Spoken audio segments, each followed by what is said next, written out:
Argentina llega a un acuerdo técnico con el Fondo Monetario Internacional que podría ayudar en el refinanciamiento de su deuda y obtener 7.500 millones de dólares que serán de gran alivio para su economía. ¿En qué consiste y por qué no fue entregado de inmediato? Lo averiguamos. Y para ello saludamos y damos la bienvenida a Jorge Piedrahita, CEO de GR Capital Partners. Jorge, gracias por estar con nosotros. Comencemos hablando de este nuevo acuerdo técnico. ¿Es un nuevo acuerdo? ¿Es parte de lo que ya había acordado el gobierno de Alberto Fernández con Guzmán como ministro de Economía? ¿Cómo se explica este nuevo acuerdo técnico que todavía falta que el Fondo Monetario apruebe con su directorio? Muchas gracias por la invitación. Recordemos que el programa que tiene ahora Argentina con la administración Fernández fue la refinanciación o reestructuración del programa que se inició con la administración Macri en el año 2018. Y este nuevo acuerdo técnico por 7.500 millones de dólares le permite a Argentina realizarle pagos al Fondo Monetario que son realizados con ingresos que recibimos del Fondo Monetario. O sea, al final del día no hay un cambio importante en la exposición que tiene el Fondo Monetario hacia Argentina, y Argentina estaba en la necesidad de recibir algún tipo de asistencia para realizar estos pagos por un deterioro muy marcado que ha tenido en lo que han sido sus reservas a lo largo de este año. Recordemos que Argentina sufrió una de las sequías más importantes en su historia y esto generó una caída en los volúmenes y la calidad de las cosechas de granos, sobre todo oleaginosas como la soja, lo cual, digamos, disminuyó el ingreso de dólares en el país, el ingreso fiscal, etcétera, y Argentina sí necesitaba un acuerdo de este tipo. Ahora, este acuerdo es una solución temporal de corto plazo que le permitirá al Fondo Monetario sentarse con el nuevo gobierno de Argentina luego de las elecciones para poner un programa macroeconómico y un plan que haga sentido.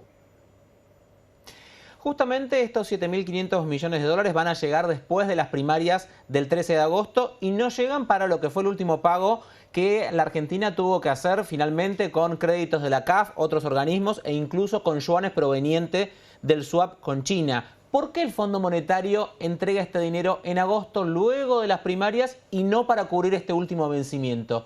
¿Qué ha pasado ahí? Bueno, yo creo que el planteo de la administración Fernández al fondo no era por 7.500 millones de dólares, sino por un monto muy superior, en donde lo que pretendían era recibir ingresos que se irían a desembolsar en el año 2024. O sea, estaban pidiendo un adelanto de esos ingresos. El objetivo claramente era tener un colchón para poder utilizar durante la campaña electoral. El fondo, cuando le entregará este dinero a Argentina luego de los pasos, está enviando una señal de que el fondo no le interesa tener un rol de tipo político, o que sea al menos percibido como un rol de tipo político en los procesos electorales de Argentina, y por eso creo que luego de los pasos hace sentido, y lo que hace simplemente es evitar el default de Argentina. Aquí nos metemos ya un poco más en la parte política, pero ¿hay alguno de los precandidatos que esté planteando algo muy distinto de lo que pretende el Fondo Monetario, pensando en que el candidato oficialista es el ministro de Economía, que es el que está negociando actualmente con el Fondo Monetario, a pesar de los problemas internos dentro del peronismo, que un sector está en contra del Fondo Monetario, los candidatos de Juntos por el Cambio o incluso de La Libertad Avanza? ¿Alguno está muy alejado de lo que plantea el Fondo Monetario para la Argentina en los próximos años?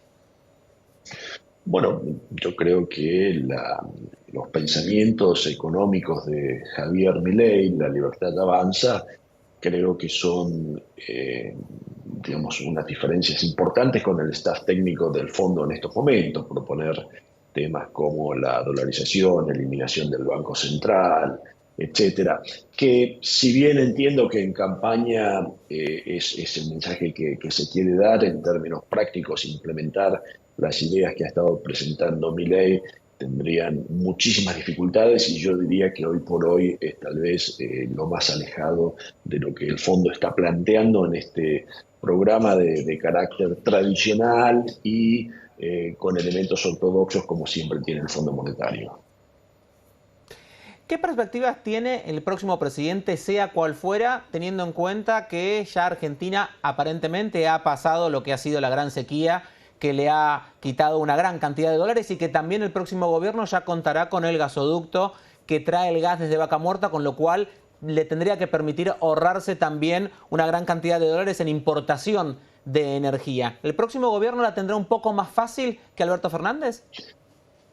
En ese sentido, sí, o sea, la balanza energética va rumbo a equilibrarse, incluso hay proyecciones que las muestran en los próximos años siendo positivas para Argentina y además de eso vamos a tener la mejora en los ingresos de dólares para el país el año próximo. Todo esto significa que las condiciones están dadas para que el año próximo haya un crecimiento económico en Argentina. Sin embargo, el nuevo presidente de Argentina encuentra, digamos, la situación del país aún, digamos, diría, bastante más deteriorada que la que lo encontró la administración Macri luego del año 2015. O sea, aquí hay, digamos, un problema de falta de reservas, reservas negativas de unos 8.000 millones de dólares en el Banco Central.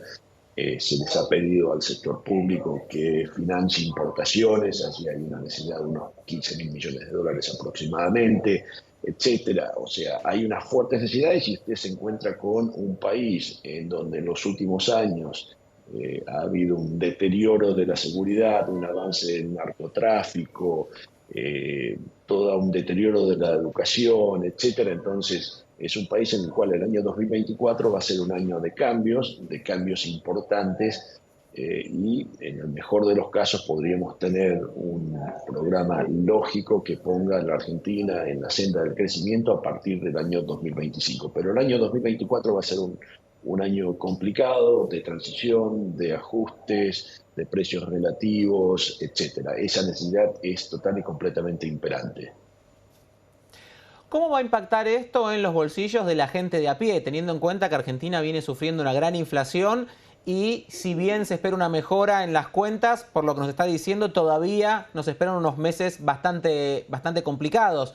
¿Los argentinos verán al menos algún alivio en el ritmo de la inflación? ¿Van a estar complicados? ¿Cómo se ve la economía en los bolsillos de los argentinos para los próximos meses?